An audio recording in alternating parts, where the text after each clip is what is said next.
Okay, so I think we're going to get going again.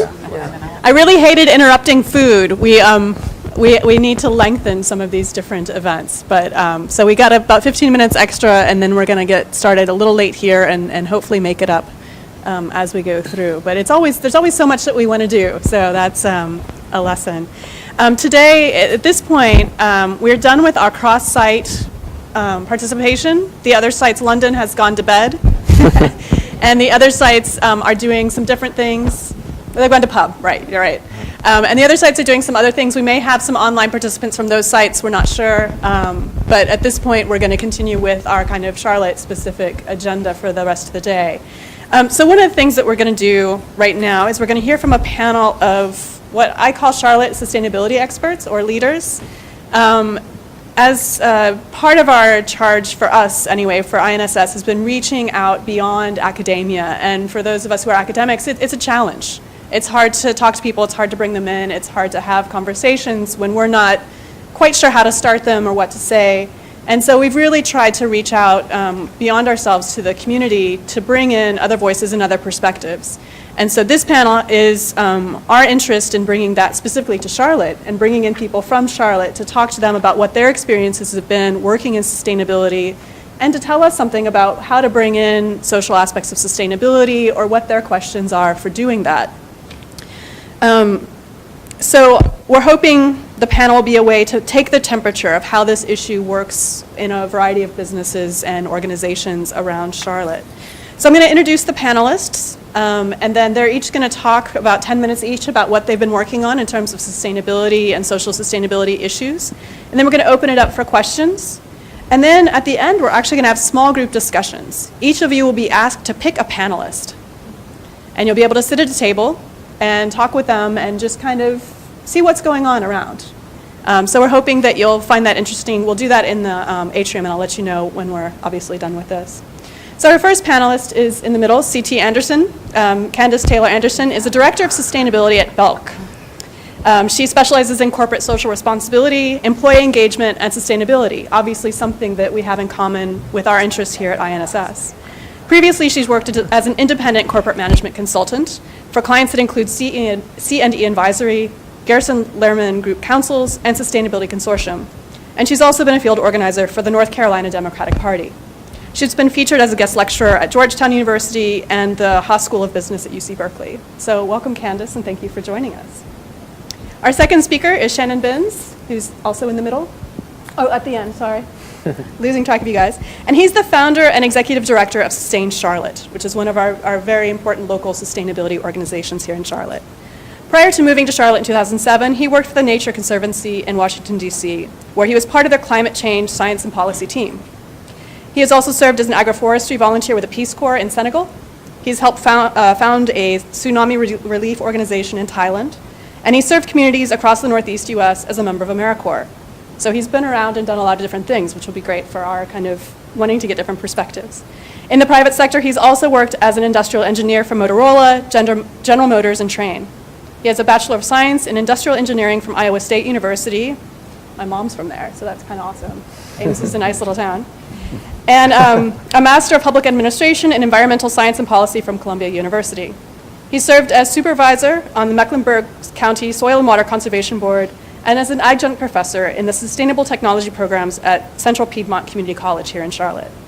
And in December 2014, he was named as one of the 7 to watch in 2015 by the local paper, the Charlotte Observer, and also the Charlotte Business Journal's one of the 40 under 40 just now in January. So he's definitely kind of on the up and up, so we're really looking forward to hearing from him as well.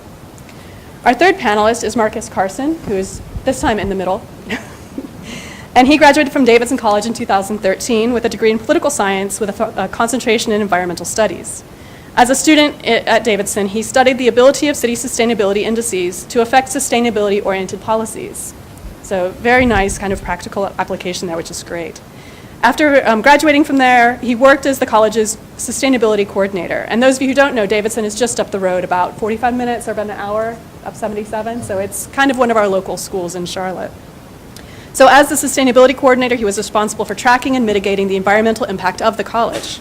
He joined Mecklenburg County as its environmental sustainability manager in late 2014. And so we welcome him here. Thank you so much for coming, Marcus. Finally, but not last but not least, is Michael Lizotte, who is our University Sustainability Officer at UNC Charlotte, and he's been here since October 2013. He previously was at University of Wisconsin-Oshkosh doing the same thing, where he served as also a professor of ecology, director of the Aquatic Research Laboratory, and helped found the Environmental Studies program, something I'd like to talk to him about for UNC Charlotte. We'll see. He also has substantial experience in science administration as a research director for the Oceanography Institute and as a consultant to NASA headquarters, to study the effectiveness of interdisciplinary science teams. In his research career studying the ecology of algae in polar regions, he's made 12 trips to Antarctica and 1 to the Arctic. This is the most fascinating thing of the day for me. A stream in Antarctica, Lizotte Creek, was named in his honor in 1996. So what I'm going to do is I'm going to have them go alphabetically just because that's easier for me. We'll start with CT and then go to Shannon and then Marcus and then Mike just to talk about their work a bit. And we gave them some questions ahead of time that you'll all have a chance to look at a little later. But we just want to get a sense of what they've done. So CT, if you'd like to start. Sure thing. Can everyone hear me? Thanks for having me. My name is Candace Taylor Anderson. Everybody refers to me as CT because that's much easier. Sorry about that. I'm making noise. I don't really know where to start, if you want to start with slides or not, but I work for Belk, which is a privately held department store that was started 126, almost 27 years ago here in Monroe, North Carolina. Our competitors would be like a Macy's or a Kohl's or Nordstrom's in some markets. Our headquarters are based here in Charlotte, and in July of 2013, I was hired as the Director of Sustainability to start the Sustainability Department. Perfect. I think that might be better. All right, cool. So this first slide is really corporate speak. Really, we don't have to go over it, but we just needed some kind of like mission statement of what we meant for sustainability. It's just our way. We didn't have your slides. They didn't end up getting uploaded. Okay, so I actually have to read it. Okay, good. Sustainability at Belk is about our commitment to modern Southern style. That's our company's tagline. We have a long-standing tradition of community involvement. This commitment means we are good stewards of natural resources to promote healthy living to benefit our customers and the communities we serve. So it was just a way for us to wrap our arms around what sustainability meant. I actually started working in environmental sustainability almost 12 years ago when I was in grad school. So I'm like kind of excited when the younger guys come out of school and I'm like, yes, I have experience. But it's kind of involved. Corporate social responsibility and sustainability has kind of evolved to a point where environment and social have come together, as opposed to social being in the nonprofit or the foundation part of the company. And so I kind of stand at that nexus. My role stands there, and our department focuses on that. So we have 4 focus areas: energy and water, waste and resources, sustainable products, because we're a department store, we sell stuff, and healthy living. And so what I was going to do was focus on the sustainable products and healthy living and how we incorporate social sustainability into that area, because that feels like that meshes better with what you guys would be talking about. So we have become members of a couple of industry organizations. Some of you may be familiar with Business for Social Responsibility, or BSR. We work with them on a lot of supply chain issues. So they have a working group called the Clean Cargo Working Group. They have a project called the HER Project. And both of those projects work on the efficiency in the supply chain. So the Clean Cargo Working Group obviously is from a logistics efficiency and environmental efficiency perspective, whereas the HER Project actually trains factory workers, female factory workers, on health issues and health management issues, so that they are paying attention to those needs and those things as they move up in their roles. It's kind of like a business development for women within women that don't have their own companies. So they're going into the factory, and it's a way to make sure that the women are secure in their pipeline and in their roles. Because oftentimes in countries unlike, I shouldn't say unlike the US, but we're a little bit better. Oftentimes, you guys, I don't have to tell you, you have studied it, I'm sure, way more than I have. The working conditions, not just the physical condition. That's a cool trick. You have a monitor. That's awesome. I guess the audio is working again. I mean, I can yell, it's fine.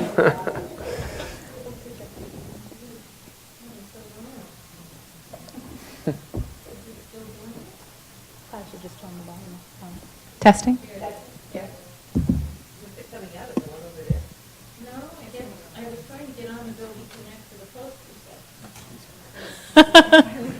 You got Multitasking at its best.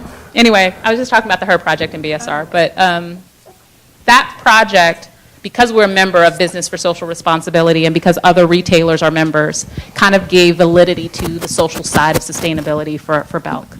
And so last year, we joined the Sustainable Apparel Coalition and another industry group called the Cradle to Cradle Products Innovation Institute. And both of those organizations focus on the different aspects, the different focus areas I talked about for the products that retailers sell. And so you have leaders in this space like Timberland and Patagonia and Nike. And they're probably, well, Nike anyway became leaders not because they wanted to, but because of many, many years ago supply chain issues that were addressed in terms of their factories. And so you're now seeing the point where people are going into this field or engaging in these initiatives because they want to, not because some NGOs or environmental or social activists are forcing them. We're now getting to the point where when folks go in and monitor the factories, whether it be in Honduras or Asia or other places, social compliance is on the same level as environmental compliance. And then you get to beyond compliance, and then you have the corporate sustainability department. So that's essentially how it's evolved. Let's see, what else did I want to talk about? So for healthy living, we have about 300 locations across 16 states, all based in the Southeast. And we work very closely with the communities where we are. A lot of times, especially in the smaller rural communities in the South, Belk may be the only game in town in terms of the department store, fine department store. And it's been around forever. And so we have, multi-generational loyalty from our customers. And so they look to Belk as that old school general store, but not really, but more so in terms of a community partner. And so we do things like beach cleanups, nature trail walks. We sponsor a football game called the Belk Bowl. And so if you know anything about the South, football is very important. And so it just shows that we are committed to participating in our community and meeting them where they are. Instead of trying to explain all of those CSR metrics and things that maybe BSR or Clean Cargo Working Group would be discussed, we meet them where they are and get folks connected that way. Lastly, we've started working with our associates, the folks that work in our stores and in our corporate office, to inspire themselves. And so we created a website called Better Belk, Better You. And so people get to show and demonstrate what they're doing in their daily life to be more sustainable, whether it be from a healthy living perspective, whether it be from an environmental perspective.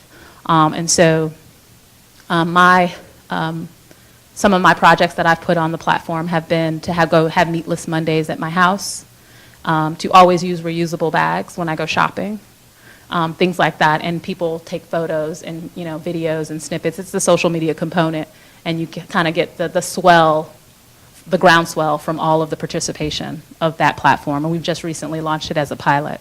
That's not very innovative. I stole it from my former employer, but it seemed to work really well. The last thing, so this one we should probably send out because we partner with EarthShare North Carolina, and they recently posted on their Facebook page a big thank you to Belk for sponsoring our corporate Earth Day events at the air level, which is their highest level. Your support, combined with the support of other participating businesses, will strengthen our conservation nonprofits and keep North Carolina great. Looking to our first annual corporate Earth Day events. And then the comment on that page, again, it wasn't our Facebook page, it was EarthShare North Carolina. Someone wrote, okay, so I will go shopping at Belk, haven't in a long, long while. I was so excited. I did a dance break in the office. I forwarded it to everybody in the C-suite. Well, not everybody, but a couple of people that I knew wouldn't mind. But it was just a good way to see someone who understood a new Belk and could be a customer or had been a customer returning because of something we were doing from sustainability. And oftentimes, departments that are cost centers, that aren't necessarily profit centers in business, have a hard time explaining and recognizing their value year after year. And this was just one small way that we were able to do that. Great, thank you. So next we'll have, Exciting. so next we'll have Shannon. Okay. Is this okay? Is this loud enough? Yeah? I'll just We use figured it this. out. It's okay? All right. Hey, everyone. Good to see a lot of familiar faces and a few new faces as well. So Nicole had actually given us some questions and to think about addressing, and so I'm going to actually respond to a couple of those. They're all four were very good questions, but in the name of time, I'm going to just speak to two of them here. And I prepared some comments too, so I'm going to try not to just read verbatim here, but I will be kind of looking down. So forgive me for the lack of eye contact. So the first question was around whether or not there was sort of the question was essentially the concept of sustainability and sustainable development rarely appears in public planning documents for the city of Charlotte or the Charlotte region. Do you think that Charlotte can develop an explicit public sector plan for sustainability to achieve the goals typically associated with the sustainability agenda? And this is like a softball for me because this is what we spend a lot of our time working on. So I'm just going to talk about what we try to do as an organization to make sustainability part of the agenda from the local government perspective. So at the time that we started Sustain Charlotte about 5 years ago, these concepts of sustainability and sustainable development not only rarely appeared in public planning documents and policies, but also rarely, if ever, did you hear those words spoken in public discussions or conversations. In fact, I remember attending a panel discussion, sort of like this, shortly after I moved here in 2008. I don't remember exactly the topic, but it was essentially about growth and development, and this was before the recession, so things were really hot in Charlotte, as you'll remember. And I remember being just astonished at how everyone was talking about growth as if it was unquestionably positive. In fact, now one of the panelists talked about sustainable development, sustainable growth, or how we ensure that our growth does not have negative impacts on our equity and on our environment. And so I posed the question, do you see any potential downsides to Charlotte's growth? And I'll tell you what, everyone on that panel looked at me as if I had just asked whether or not the earth revolves around the sun. They couldn't believe that I would question the positive aspect of growth in any way. So, and really, as I said, indeed, it was the fact that we were growing, the way in which we were growing prior to the recession, and that really unquestioning obsession with growth at any cost that led me to launch the organization in 2010. So as you might guess, as I just said, a primary focus of our work since that time has been to incorporate the concepts of sustainability and sustainable development into our city's planning documents, policies, and perhaps more importantly, or just as importantly, the public mindset. So no small task, yet I'm thrilled to say that we've had some success in partnership with many others. Our first publication in 2010 was called Charlotte 2030, A Sustainable Vision for Our Region. And at the time, at least, I think it was one of the first times, a sort of future-looking document contained the word sustainability in it with respect to Charlotte and its growth. And shortly after we published that, we started asking city staff and elected officials to engage the public in creating a sustainability plan that would realize the vision articulated in that document. And as you might imagine, this idea was not quickly embraced. However, we were persistent, and in 2012, after more than a year of championing this idea of a sustainability plan for Charlotte, we finally found an elected official here who saw the value and the need for it in City Council member John Autry, as Dr. Hill will recall. She was involved at that time as well. And he joined us in championing the need for a comprehensive citywide sustainability plan. Shortly thereafter, a decision was made for the city to partner with the county to make this plan countywide rather than just citywide. And after another year of debate within the committee about whether developing a sustainability plan was even feasible, the city council and county commissioners approved moving forward. However, and this gets to the whole notion, right, of incorporating the term sustainability into planning documents. The newly formed oversight committee was concerned that the word sustainability in the name of the plan would cause political blowback, and so the term livability was substituted for sustainability instead. Thus, we started down a long road to create our first sustainability plan many years ago and ended up with a livability plan that to a large extent still embraces the concepts of sustainability, even though, regrettably, the word itself is missing from the plan. So, just to sum up this piece, I think that the greatest challenge that we face in Charlotte, and I think in many places around the world, in embracing true sustainable development is political leadership, and along with that, an engaged citizenry who communicate to their elected leaders that they want to see plans and policies that engender sustainable development. And right now, that largely isn't happening here in Charlotte. In fact, for decades, the priority has been on growing the city's tax base by allowing new development with little concern for the impact on our environment or equity. And unfortunately, the recent unexpected loss of a variety of city tax revenues could set us back in terms of promoting sustainable development, as the city is now aggressively looking to plug that gap in taxes. Already, for example, at least one city council member is talking about going back on a council decision to commit funds to the CityLinks Gold Line, which is not only a key element in our 2030 transit plan, but it would benefit many low-income neighborhoods in the east and west sides of our city. Now, on a more positive note, the Charlotte City Council's Environment Committee is currently discussing their fiscal year 2016 focus area plan. That's a mouthful, right? And the draft plan includes, really for the first time, very clear indicators as well as metrics for both city operations and the community in the areas of water, waste, air quality, energy, and smart city, using technology to improve our sustainability. And they are looking at goals in these areas going out to 2050, which is pretty remarkable. The plan also says the city wants to become a global leader in environmental sustainability, which is encouraging, though of course we would rather see the city's official definition of sustainability broadened to include economic and social concerns as well, as I'm sure all of you would since you're here today.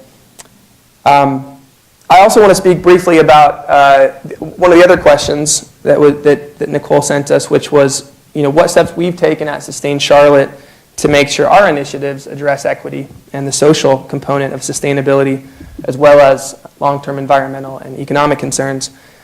And I'll just say that, at Sustain Charlotte, we really understand this, that in order to become more sustainable, especially at a community-wide level, we have to take the needs of all residents into account. And really, it's the people who stand to benefit most from a community moving towards greater sustainability that are often the people left out of the conversation. So we're working to change that. In fact, our vision, what we're working towards, which you'll find on our website, so you'll know I didn't just make this up for today, is a region in which everyone has the knowledge, resources, and opportunity to make choices with a clear awareness of their combined social, economic, and environmental impacts.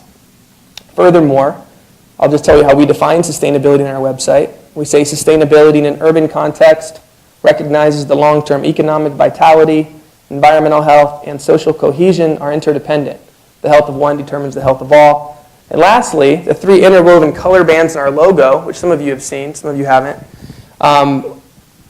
represent the social, environmental, and economic dimensions of sustainability. So the social aspect of sustainability is actually in our DNA, if you will. In terms of how we incorporate this into our actual initiatives, in the name of time, I'll just provide three very quick examples. First, in our 2030 vision that I referenced a moment ago, we actually had a vision specifically for social equity in that document. Second, through our major program, sort of our flagship program, which we call our Sustainable Neighborhoods program, we work with residents in primarily low to moderate income neighborhoods in Charlotte to understand and identify and then begin addressing their sustainability challenges by helping them set goals and then helping them execute strategies that move them towards those goals. And third, in our Charlotte Mecklenburg Sustainability Report Card that we published last fall, which I think was sent to you as part of the pre-conference materials, we had a chapter called Equity and Empowerment. And for that chapter, we evaluated 8 metrics, including things like housing affordability, transportation costs as a percent of income, educational attainment, healthcare coverage, etc. But I'll be honest, defining these measures of social equity have not been easy for us. We made an attempt in this report based on our research of how others have measured this. But because there's no universally accepted set of metrics for social sustainability, our definition is still evolving. And we hope that conferences like this will accelerate the evolution so that we can all begin to better incorporate social equity into our plans, policies, and sustainability reports as well. That's all I got.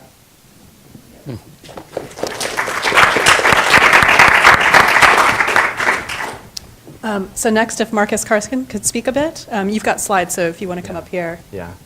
Is the mic working? This one is, and the one you have is fine too, if you want. I don't need it. I'm not going to use it.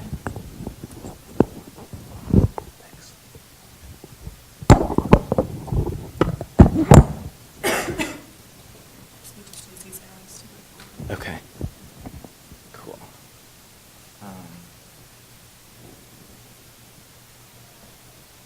So I've really enjoyed the discussion today. Davidson is a liberal arts school, and so being trained in the liberal arts, I just drink up conversations like we've had today.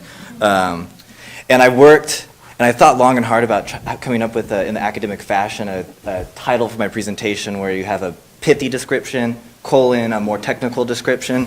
But lack of inspiration struck, so I just decided to kind of lay all my cards out on the table and list the various themes that I would be touching on today. And so really to dive right in, these three topics, community well-being, behavior change, and human-centered design, are three ways where I think Mecklenburg County really deals with the topic of social sustainability. But before we get too deep into that, I wanted to step back and say a little bit about what it is I do, what does the sustainability manager for Mecklenburg County do. And this is just a common conversation that I have out in the world. You're getting a haircut and they ask you what you do, and you say you work in sustainability. And you see that instant confusion just wash over their face. And you have to decide if this is a good time to tell them about the triple bottom line and environmental footprints.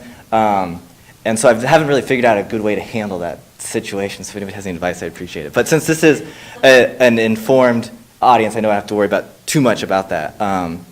But to explain the history of my position, in 2004, the Mecklenburg Board of County Commissioners passed the Environmental Leadership Policy.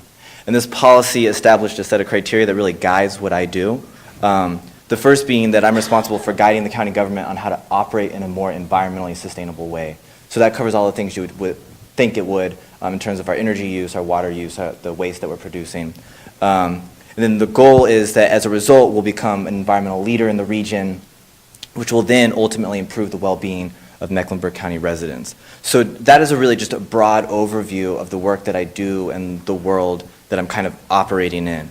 And then so the next question is, how does social sustainability fit into what the county does and to what I do more specifically? And so I've identified these three ways where I think social sustainability fits into the county. The first being just the services that the county provides. Many of the programs that Mecklenburg County has are social welfare programs, whether it's support for our homeless residents, it's food stamp support, it's Veterans Affairs support. It's in kind of a basic service that Mecklenburg County provides is a social sustainability oriented service. And so the way that that relates to the work that I do is I'm concerned about the environmental impact of those social services. And this kind of gets at what Murphy writes about in his article that was one of the pre-readings, which was also like, when I got that, I was like, yes, I've missed this stuff. Is that connection, how can we make our social sustainability programs more environmentally sustainable? So kind of establishing that link. And then this third is the mechanism that I'm using in my work to make that happen. And that's how can I get Mecklenburg County employees to work in a way that makes our social sustainability programs more environmentally sustainable. So this is kind of the framework that I'm operating in. And so the question obviously is, how do I go from this framework into actually, what does it look like on the ground? How do I operationalize it? And one really powerful tool that I found to make this happen is something called human-centered design. And many of you may or may not have heard about this before, but it's a popular idea out in the Silicon Valley kind of world. It's connected to a company called IDEO, typically. But the reason I think human-centered design can be so powerful and valuable for the social sustainability conversation is because it recognizes and it leverages the social piece of coming up with any solution in a really, really powerful way. It it's where you're making solutions with an eye towards the end user. What do they need? How do they work? What are their lives like? And then you go from there to create the solution rather than the other way around. And so the question becomes, how do I use human-centered design to help accomplish these goals that I have in my work, especially as it relates to the social sustainability of the county's programs? So just to give a really quick overview of what human-centered design is, when you're trying to find a solution to a problem, there's 3 criteria that you try and address. The first being the desirability of it. Is it something that your users want or need? The second being the feasibility of it. How technically or organizationally feasible is it to do this thing? And then the viability, is it affordable, essentially? And then the process that you use this criteria for is you hear, create, and then you deliver. So you're observing the folks whose behavior you're trying to affect. You create some iterations, prototypes to try and address that, and then ultimately you come up with a final decision. And that is a gross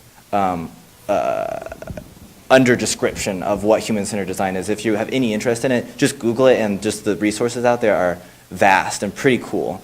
You have the academic papers, and then you have the flashy human-centered design stuff. It really bounces out your day. And so, in my own work, I've been going through this process of hearing. I've only been with the county for about 6 months, and so I've been going through the process of hearing what Mecklenburg County employees think about our sustainability program. And this is just some common refrains that I've gotten, that they don't know it exists, or they don't understand it because it's kind of complicated and it hasn't been consistent, it's kind of all over the place, or the constant question of they want to know what's in it for them. And so I've been taking this feedback that I've observed and then also been given directly and started to come up with some potential solutions for ways to make our social sustainability programs more environmentally sustainable. And so the first is that I hadn't heard of this term before reading the Murphy article, and then when I read it, I was like, that's exactly what I was looking for, is this idea of horizontal integration. How can you incorporate environmental concerns into all the policy areas that you're trying to address? The next being infrastructure. This is this idea of ecological modernization, where how can I make it as easy as possible for our employees to work in an environmentally sustainable way? So how can you put occupancy sensors in a room so they don't have to worry about saving energy? How can you make it so that they have a recycling bin next to a trash can every time? And it seems really simple, but the behavior change implications of that are really, really something. Like the difference between a recycling bin on this side of the room versus that side of the room means that nothing gets recycled in this room. And so it's kind of, that's the idea about establishing a sustainability infrastructure in an organization. And then these last 2 pieces, just raising awareness of the program and then garnering more participation in it, both on a baseline level and also in the decision-making process so that we can establish more buy-in to the program and therefore making it more sustainable itself. And so in terms of deliverables, I don't have any yet. I'll let you know. And so there's this proverbial question of, so what? Why does it matter? Why should the county care about improving the environmental sustainability of its operations? And so the hope is that as a result of the county decarbonizing its own welfare programs, and I use this as a substitute for just reducing environmental impact in general, it'll set an example in the region. Others will want to do the same, and then it'll improve the well-being of the community because we're polluting less, we're using fewer resources, and hopefully it can create this positive feedback loop, creating this new sort of social standard in the professional world. And so one of the questions that was posed to us is, how can INSS help, or how can the academic world help kind of solve your problems? And so the one question I'll kind of leave you with is, or the one issue is, this idea of behavior change across the stakeholder spectrum. So that's, how can I affect the behavior of the high-level decision makers all the way across to the frontline staff? And it's usually, the conversations look really different, but finding the correct leverage points is something that I'm constantly exploring. So I think that would be a really interesting topic for the group to tackle. So thank you.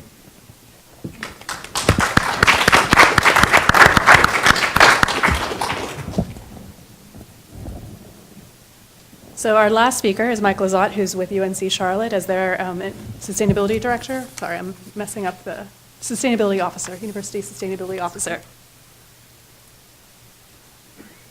And then if you just move it with the arrows. Will it work? Okay, great. Either way, I can do fine.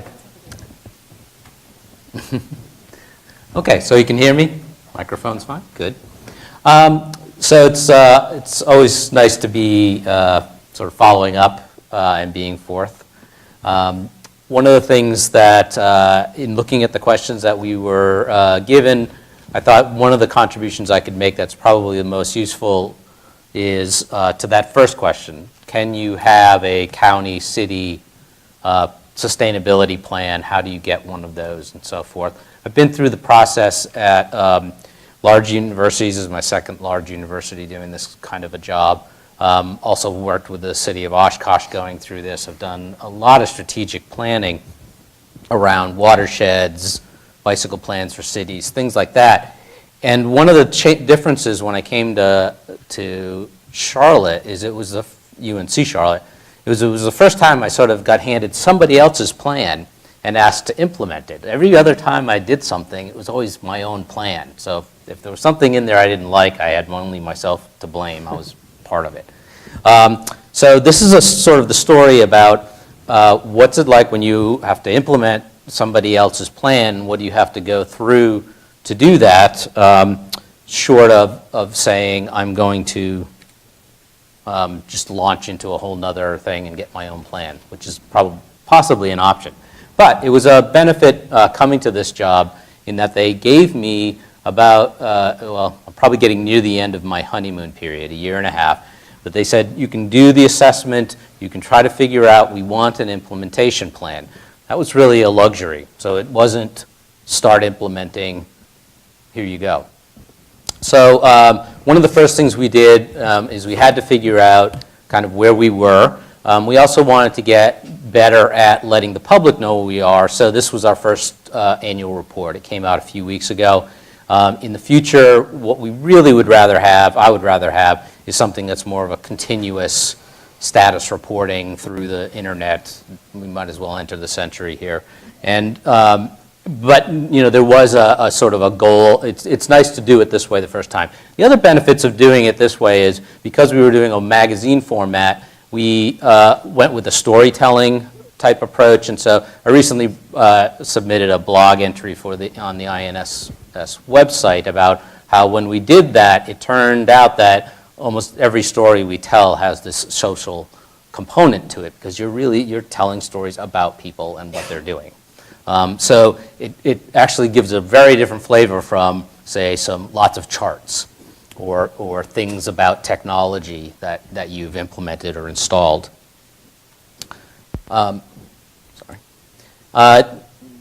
plan itself follows very traditional triple bottom line, plus to go with our mission, we are the regional urban university for the region, and so we try to look at it through a regional lens as well. But it's a fairly traditional way of dividing things out, also very false, as we've had kind of these conversations that you almost could shuffle the deck and still, like, I'm not sure people would notice that you moved the stories around in these sections.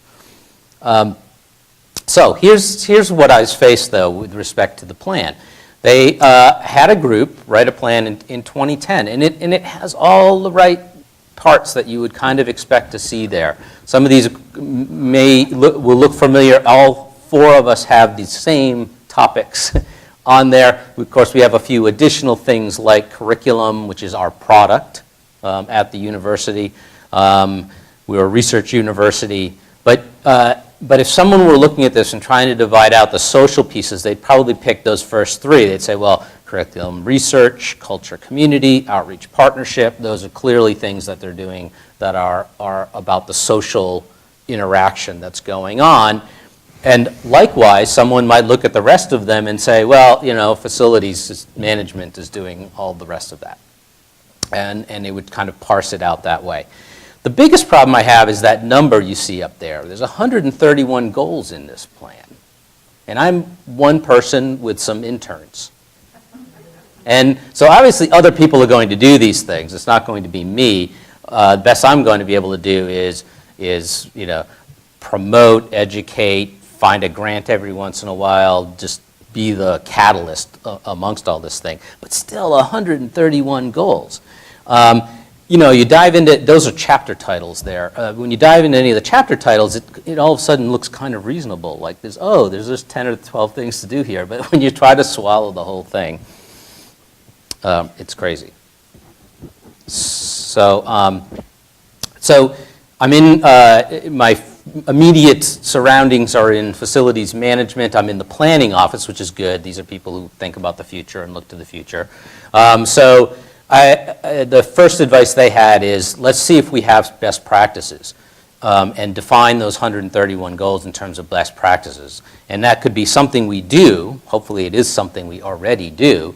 But it could also be suggestions of best practices. But the idea was, can you reduce that down so that there's fewer things that are going on? And we went through that. And 29 is a better number than 131, but it's still pretty brutal. Sorry, I keep pushing the wrong button. It took me about another year, but we've now got this down to 7 themes. And some of those were direct out of, we had a few best practices, you'll see them near the end of this talk, that are just big things, and they cover a lot of turf, and they cover a lot of goals. And then in other cases, we had to be selective. We won't hit all 131 with these 7 themes, but what I'm looking for is something that I can go out there and show to people so that people on the campus and off the campus who want to engage with us will have some idea of how they may work with us and fit with us. That 131 goal plan is not something you want to show people or share with them or ask them, tell me which of the 131 goals you're going to help me with. That's awful, right? But 7 themes, people begin to maybe see where they fit. So I also want to acknowledge that I think coming to this conference and being engaged with these people and reading what's going on with the INSS has actually influenced me, and I'll show you in a minute why I think that's happened. Right here.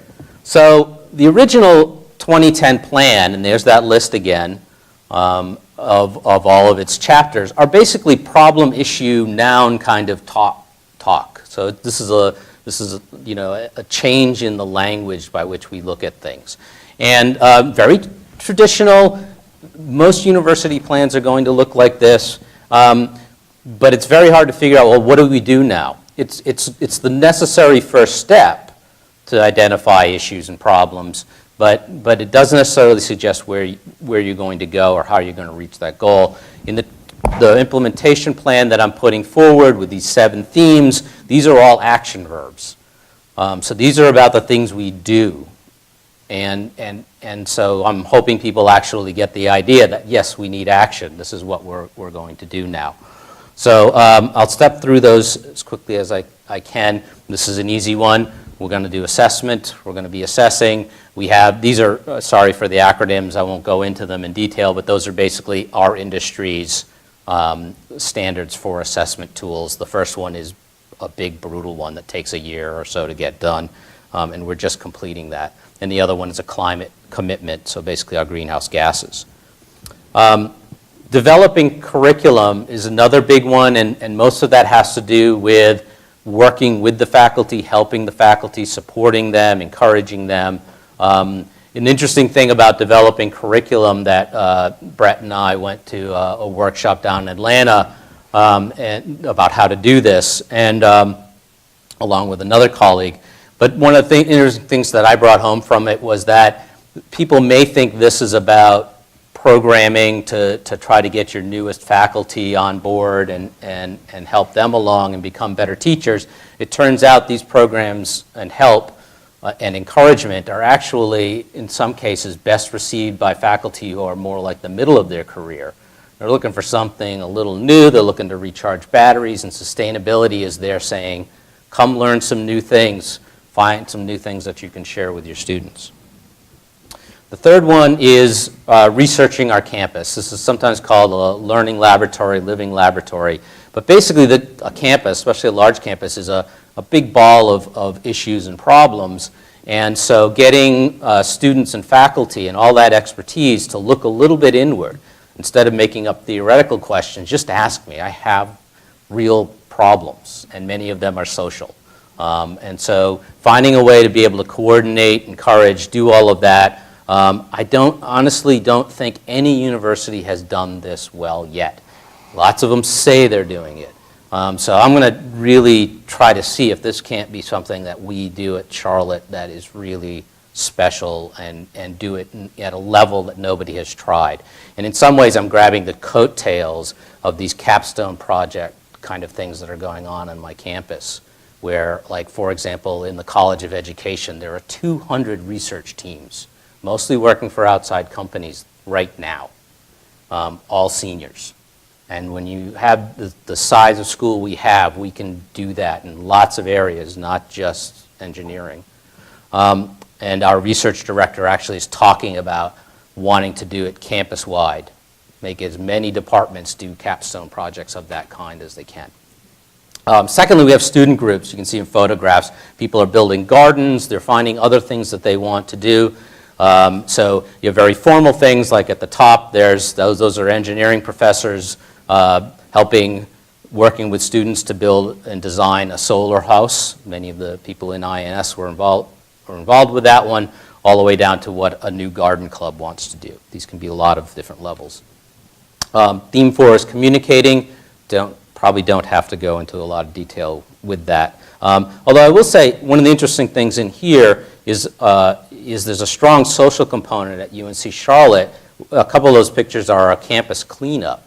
And so there's some very specific volunteerism that the chancellor supports. One of the interesting benefits as an employee is you have, I think it's 3 days that you can go and donate to nonprofits or somebody in your community. So Shannon, if you're not using that right now and you're not getting people showing up at your office and giving you time, there's several thousand employees that have a benefit they could use. Then I'm just going to end with these big three. They don't need a lot of explaining either, but they're obviously big levers for making change happen.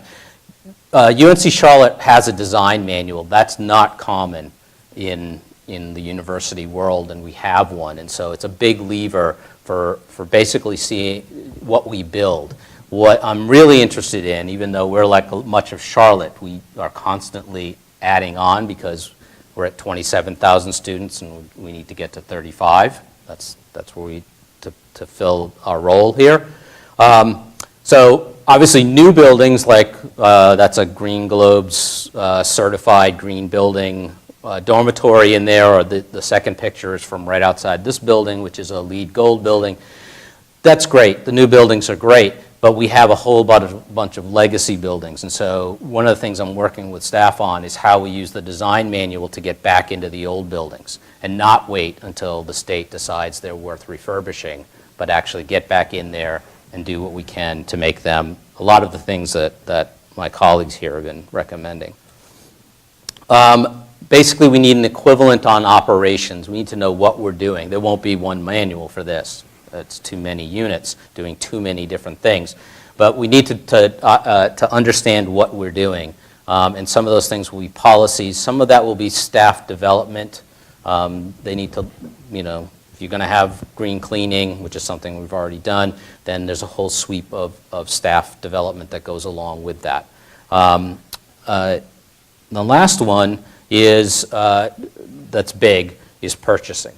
And so what we spend our money on, how we make those decisions are very important. Probably the one area that we are actually fairly solid on is in terms of some of the contract terms that we use, and particularly in terms of using minority firms. So, but we could grow a lot. The photos there are actually a couple of state laws that are very fuzzy, but they basically say that as a state agency, we're supposed to be doing all this environmentally sustainable purchasing, but we lack tools or staff who necessarily will do that. So there's no penalties to not follow those particular state rules, but we could do a lot more with that internally. The last thing I want to mention is that's fairly rare here in North Carolina is the University of North Carolina system, 17 campuses, has a sustainability policy. And I think we've been very quiet about that, what that means. It's primarily an environmental policy, but, and some of the quietness has to do with the current political situation in North Carolina. It's like maybe we don't want to point to that too strongly and bring too much attention to it. But at some point, we're building like the background, trying to shore up the foundation on that, because at some point it could become a very strong lever across 17 institutions in a statewide system. So we're doing some background work that actually copies a lot of this so that all the campuses are sharing and maybe bringing some of this up at the same time. So thank you very much.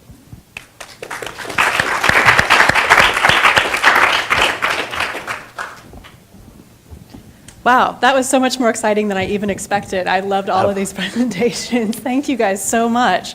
So I'm going to open it up to questions from the audience if you guys have any, and then we'll talk about breaking out into our groups. If you want to grab the microphone, and then CT, I don't know if I can give that to you. Are there any questions?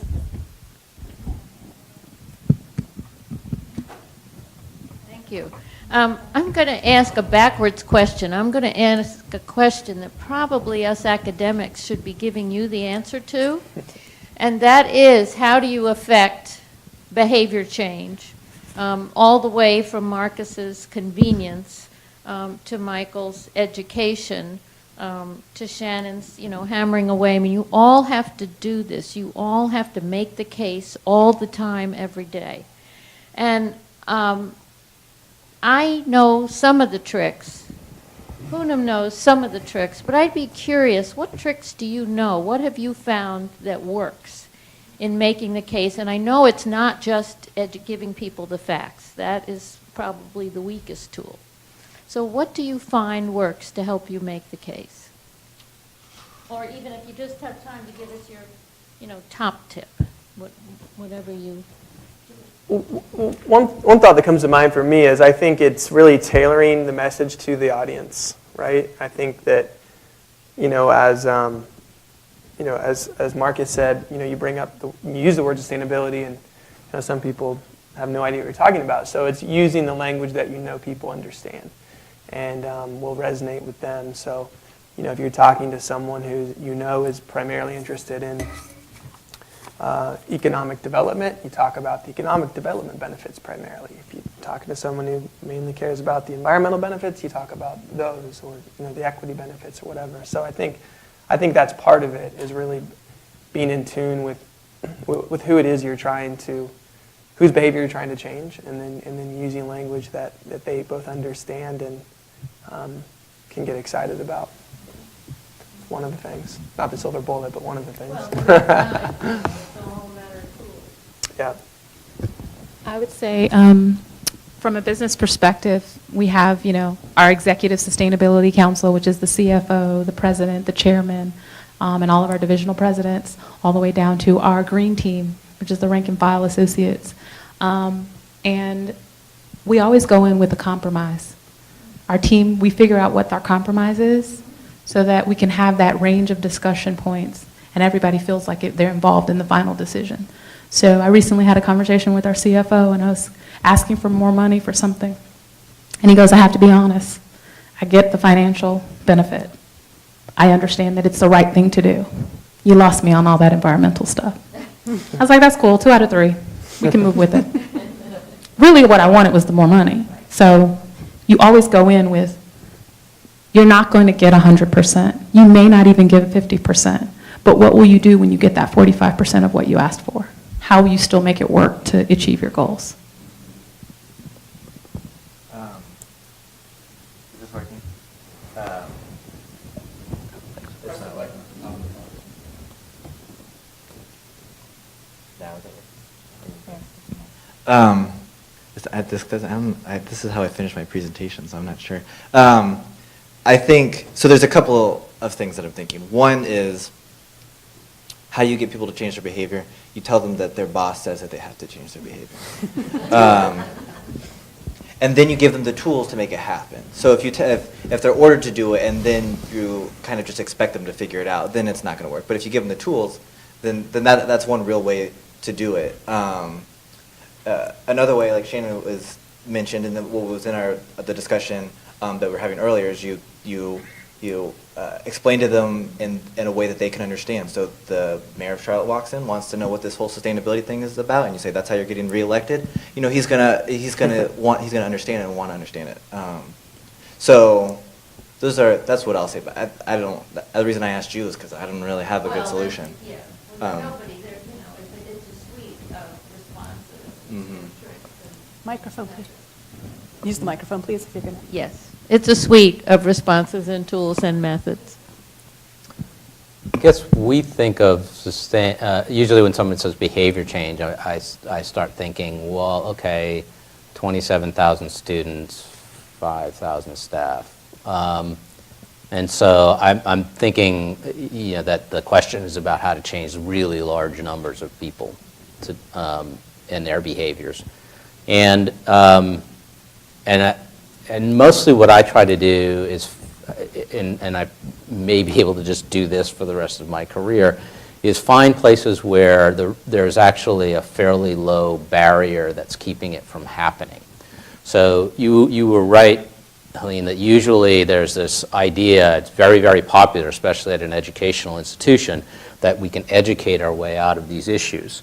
But, Marcus actually gave a good example. If you put the waste bins in the wrong place and they aren't the right kind and they're random colors and they may or may not have signs, and if you just have this, if the way you're treating a certain issue that you're trying to change behavior on with randomness, you have a problem.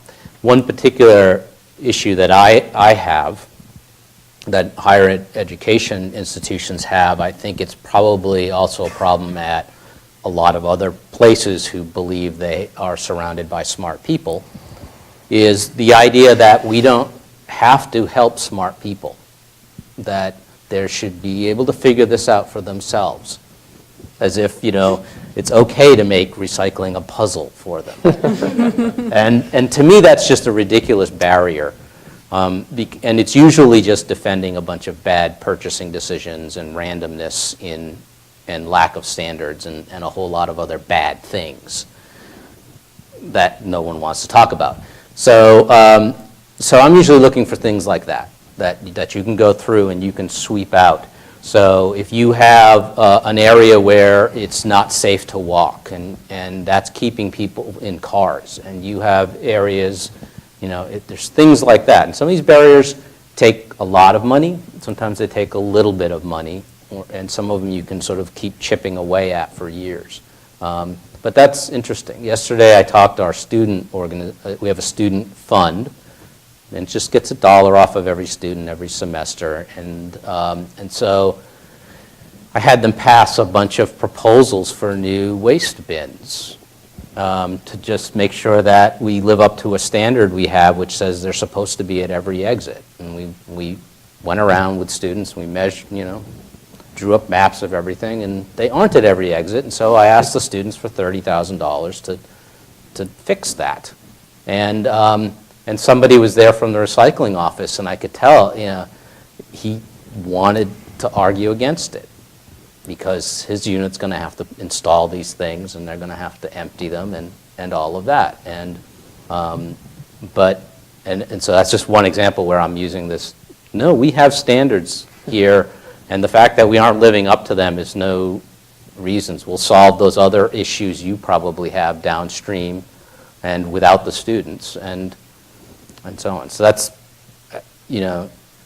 So it may sound like I drifted a far way from behavior, but I think the end result is better behavior. So instead of recycling at 30 or 40%, we'll get to 50, 60, 70%, at some point. Thank you. Very nice. Do we have any other questions?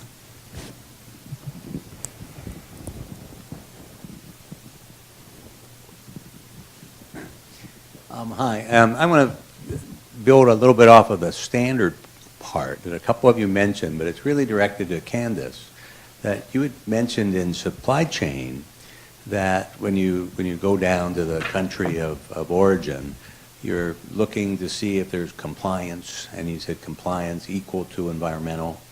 And I have some experience with environmental compliance, and I haven't been impressed. And so that didn't make me feel good.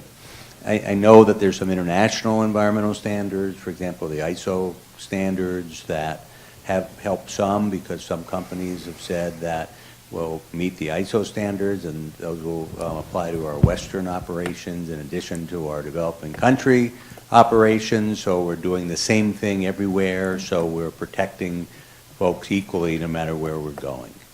I don't know about the social equity standards, and when you say compliance, I'm wondering, are companies taking the lead in saying that we have compliance standards for everyone who feeds to us, as companies do for ISO, or is it just saying we're doing what the local people say is enough, which may not meet the standards that those of us in the United States would say are appropriate for treating a workforce?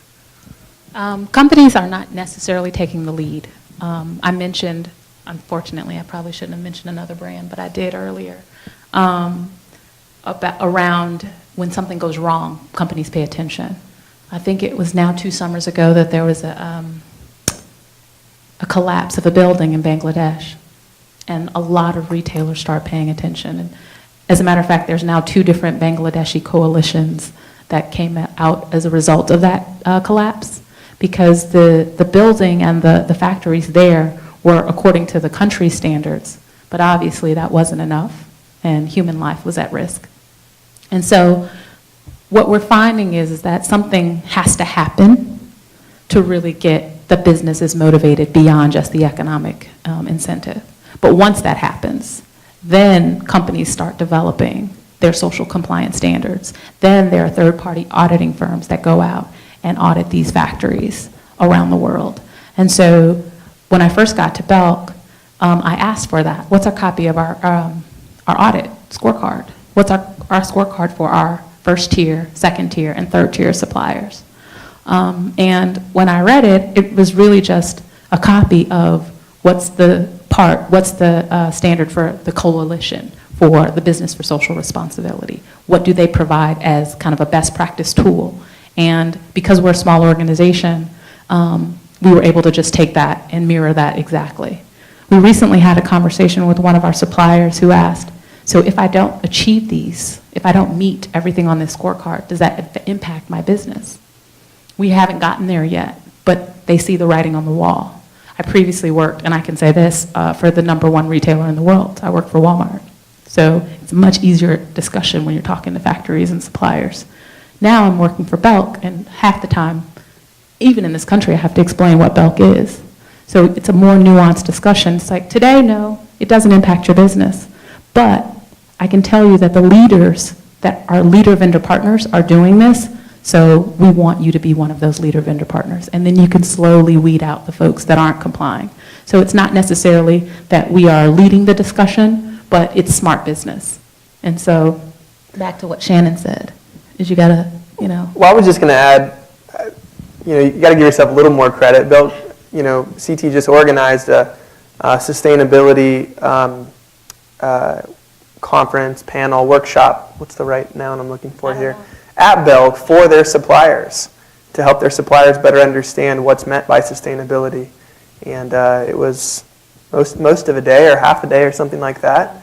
So I just want to give Belk a little bit of credit for taking some leadership, even if others in their industry aren't.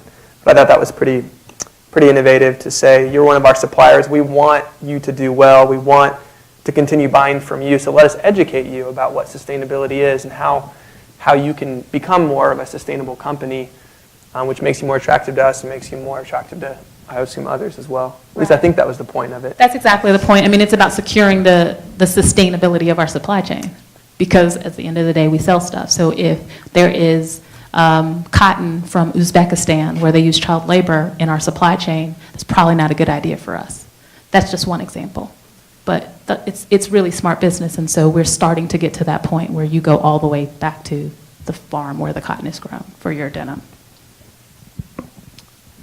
I'll just briefly mention on at the university, I mentioned those purchasing standards, and one interesting conversation, not sure when I'll have it, but it may come out of this assessment. One of the assessment questions is whether the university does purchasing through consortia or that acknowledge Fair Labor Association or Worker Rights Consortium, which are probably some of those third-party certifiers you're talking about. And so at a university campus, it's your bookstore that sells apparel, it's your athletic programs that buy a lot of things, a lot of clothing. Getting them on board to realize that they can't just go low bid on everything, that their suppliers will need to be checked out or have a clean bill of supply chain, whatever the proper term is, from those organizations, is probably a conversation we'll be having at UNC Charlotte sometime soon. And probably the only thing that keeps me from doing that is just understanding those players better. If I have a sense, like if it was someone like the situation here, if I had a sense that they're doing something else and they know what sustainability is, so the football team's doing zero waste out at their stadium, that's a little hook that says, you understand some things about sustainability. Can we talk about how you get your uniforms? Yeah. Any other questions? It has been a long day. One of the things I'd like to do now is actually just take a bit of a bit of a break. So instead of going into small group discussions, I'm going to let you guys come and talk to these people if you'd like to, talk amongst yourselves. The next thing we have on the schedule will be our 6 p.m. dinner and reception. So I encourage you to be a little early to that so that we've got other people coming in for the reception. So if you want to make sure you get some of the really excellent food that Helene's arranged, you want to show a little early for that. But I do want to encourage our panelists to stick around for a little bit and answer some questions if you can. And I do want to thank you so much for coming out and for being a part of this, because I think it's really added another dimension to what we're trying to do here. And we really would love to keep this conversation going over the next year or two. We've got 2 years left and hopefully beyond that. So thank you again for coming out. Thank you.